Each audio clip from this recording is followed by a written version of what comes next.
In the late 8th century, the northern seas stopped being borders and became highways.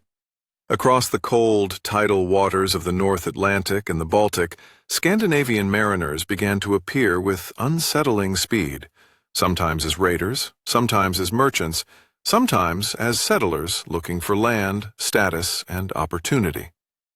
The period we call the Viking Age is often pinned between two dates, 793 and 1066. Those years are not the beginning and end of Scandinavian history, but they do mark a dramatic arc in the history of Europe, an era when the peoples of Denmark, Norway, and Sweden pressed outward and helped reshape kingdoms, economies, and cultures from North America to the Caspian Sea. To understand why this happened, it helps to picture Scandinavia before the Viking Age as a landscape of competing chieftains and small kings, bound by kinship, honor, and the hard arithmetic of resources. Farming in much of Norway and Sweden was challenging. In Denmark, land was richer but contested. Power depended on followers, and followers expected rewards: silver, land, prestige. At the same time, Europe beyond Scandinavia was changing. The Carolingian Empire under Charlemagne had expanded and consolidated in the West, drawing wealth into monasteries and towns and tightening control over trade. In the East and South, the Islamic world connected vast commercial networks that moved silver, silk, and spices across continents. Scandinavia sat near these arteries of wealth, and its leaders understood something crucial. Ships could turn distance into advantage.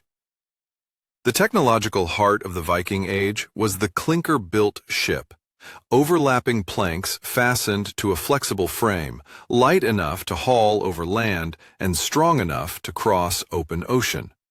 These vessels were not all identical. Long ships were built for speed, shallow draft, and surprise, ideal for river raids and coastal strikes. Broader cargo ships, often called knarrs, carried timber, wool, iron, furs, and people across long distances.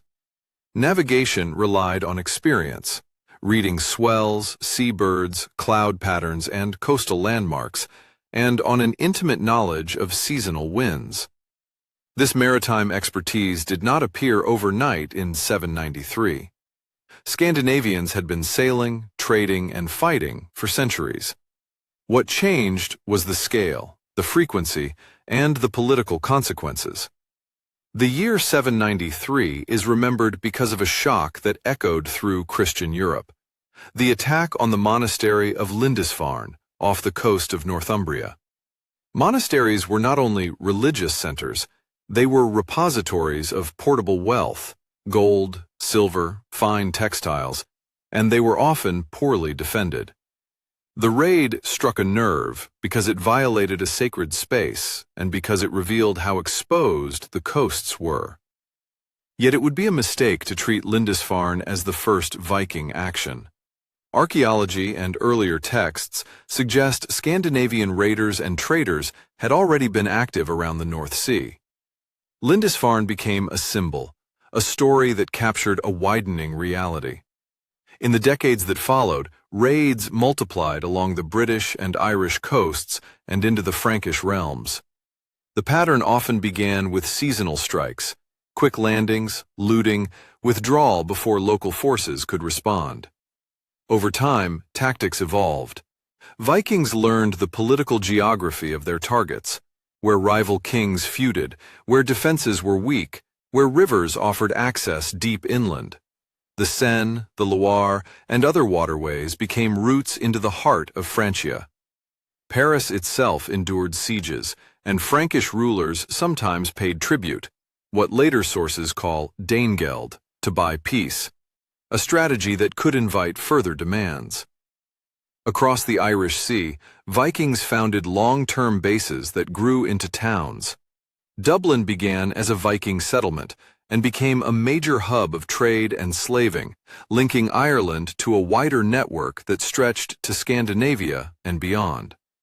These urban foundations matter because they complicate the familiar image of Vikings as purely destructive. Raids were real and often brutal, but they existed alongside commerce. Viking towns minted coins, hosted markets, repaired ships, and connected rural producers to international demand. The Viking Age helped accelerate the growth of Northern European trade, and it pushed regions once considered peripheral into the center of economic change. The most dramatic shift from raiding to conquest came in England in the mid-9th century. In 865, a coalition often called the Great Heathen Army arrived, larger and more coordinated than earlier raiding bands. Over the next years, it captured York, toppled kingdoms, and forced political reordering. Out of this emerged the Danelaw, a region of England under Scandinavian control and influence. Its legacy survives in place names, towns ending in by or thorpe, and in legal and social customs that blended Scandinavian and Anglo-Saxon practices.